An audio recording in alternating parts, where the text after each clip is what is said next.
Bismillahirrahmanirrahim. Assalamualaikum warahmatullahi wabarakatuh. Selamat pagi, siang, sore, malam.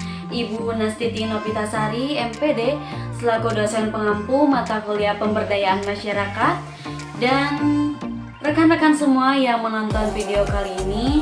Di sini saya akan memaparkan hasil jawaban UTS pemberdayaan masyarakat. Baik, sebelumnya saya akan memaparkan terlebih dahulu menurut Soeharto 2006 bahwa pemberdayaan masyarakat yaitu upaya untuk melakukan perubahan dalam masyarakat agar lebih mandiri dengan menggunakan potensi yang ada dalam dirinya.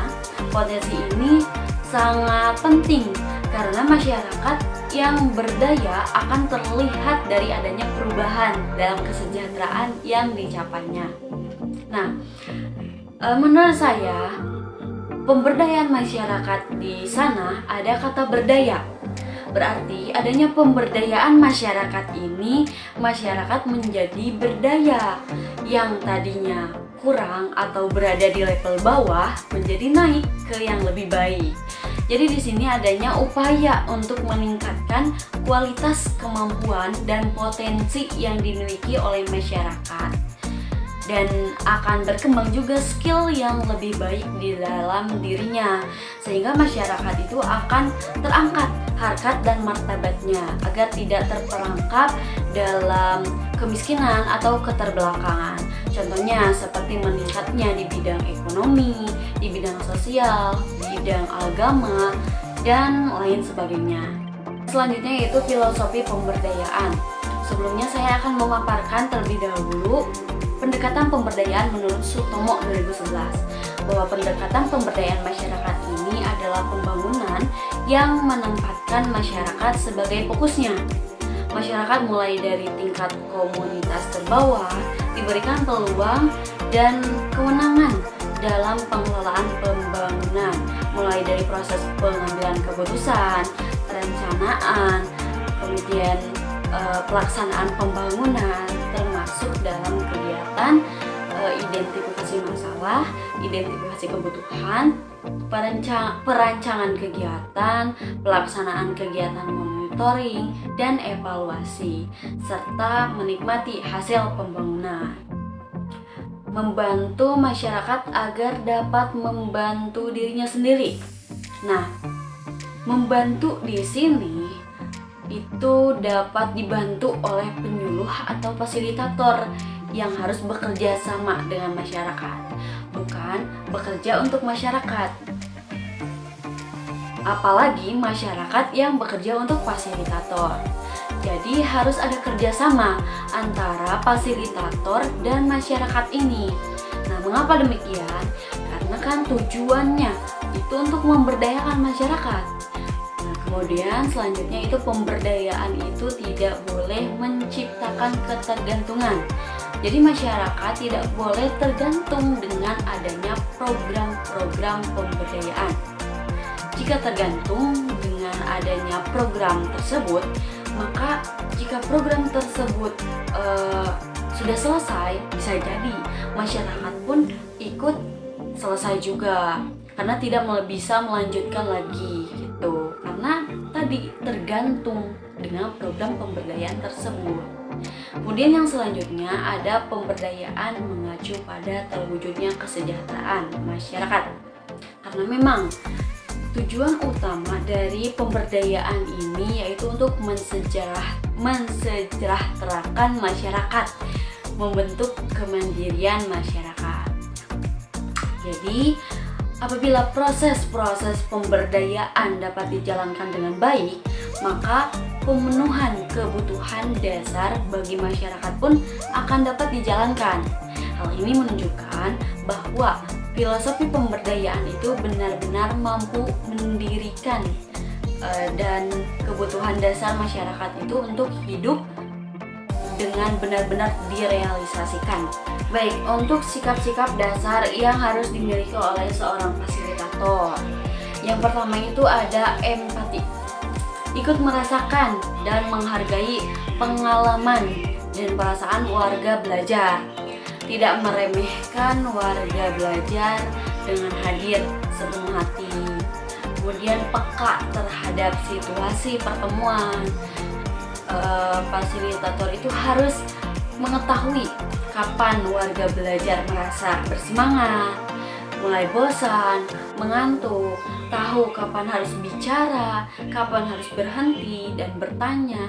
Kemudian tidak hanya memikirkan target penyampaian materi atau hasil saja, melainkan proses belajar para warga belajar selanjutnya gitu. Selanjutnya harus percaya diri. Fasilitator yakin mampu mengajak warga belajarnya untuk belajar bersama. Tidak malu meskipun harus berhadapan dengan warga belajar yang berbeda usia, kelas sosial, ekonomi, pendidikan, dan lain-lain. Kemudian jujur, terbuka apa adanya saat merespon kepada warga belajar. Tidak menunjukkan sikap dibuat-buat atau berpura-pura harus ramah ya. Kemudian semangat, mampu membuat suasana itu menjadi hangat gitu, agar tercipta suasana yang nyaman. Dan masih banyak lagi sikap-sikap yang harus dimiliki oleh fasilitator. Oke, selanjutnya yaitu strategi yang digunakan dalam pendekatan pemberdayaan masyarakat. Saya akan memaparkan terlebih dahulu pendapat menurut Sunyoto Usman 2003 bahwa ada beberapa strategi yang dapat menjadi pertimbangan untuk dipilih dan kemudian diterapkan dalam pemberdayaan masyarakat, yaitu menciptakan iklim, memperkuat daya, dan melindungi. Nah, dalam upaya memberdayakan masyarakat itu dapat dilihat dari 3 sisi, yaitu menciptakan suasana atau iklim yang memungkinkan potensi masyarakat itu berkembang. Nah, di sini titik polanya itu adalah pengenalan bahwa setiap manusia itu memiliki potensi atau daya yang dapat dikembangkan. Kedua, memperkuat potensi atau daya yang dimiliki masyarakat. Upaya yang amat pokok adalah peningkatan taraf hidup pendidikan dan derajat kesehatan, serta akses ke dalam sumber-sumber kemampuan ekonomi seperti modal lapangan kerja dan pasar. Ketiga, memberdayakan. Nah, memberdayakan ini mengandung arti melindungi. Dalam proses pemberdayaan harus dicegah yang namanya lemah menjadi bernama lemah. Nah, berbicara tentang strategi pendekatan dilihat dari proses rumusan program pembangunan masyarakat.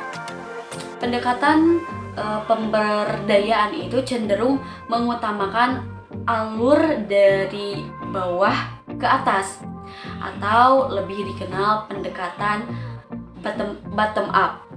Peningkatan ini merupakan upaya melibatkan semua pihak sejak awal. Setiap keputusan yang diambil dalam perencanaan itu adalah keputusan bersama dan mendorong keterlibatan dan komitmen sepenuhnya untuk pelaksanaannya.